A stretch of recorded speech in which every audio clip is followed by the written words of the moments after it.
Greetings, friends, and welcome to day 14 of Worship in the Wilderness. I trust you are well. I don't know how you've spent your morning, but I can tell you about my morning. I spent my morning for about 3 hours this morning on foot, tracking a leopard, and that was very, very exciting, I must tell you.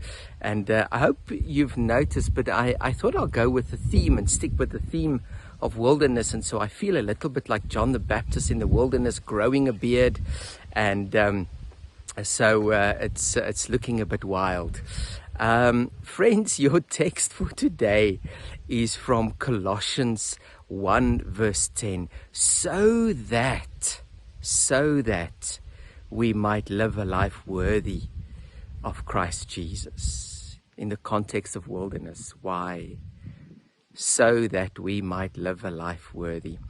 Friends, I thought what I'll do today is I'll explain to you a little bit why this series. Friends, we're all working on a story. We're all busy working on a story, the story of our lives. We've got the main characters planned out. We've got the plot figured out. We know what's supposed to happen, when it is supposed to happen, the order that things are supposed to happen. But the problem is just when we are ready to send the manuscript away to be bound and published, God comes and He exercises editorial authority. And so the question to think about today, as you think about Colossians 1:10, is how do you respond when God comes and edits your story? And that's what God does. He comes and He adds a character, or He takes a character away, or He orders or changes the order of things. How do we respond when God comes and edits my story? Faith or fear? Anger or trust? Do I worship or do I wallow? And so what God does for us is God gives us this book called the Bible, and it's filled with stories.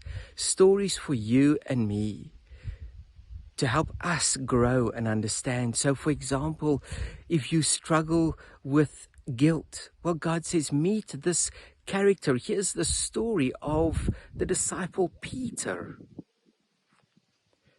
Perhaps you're facing an insurmountable challenge.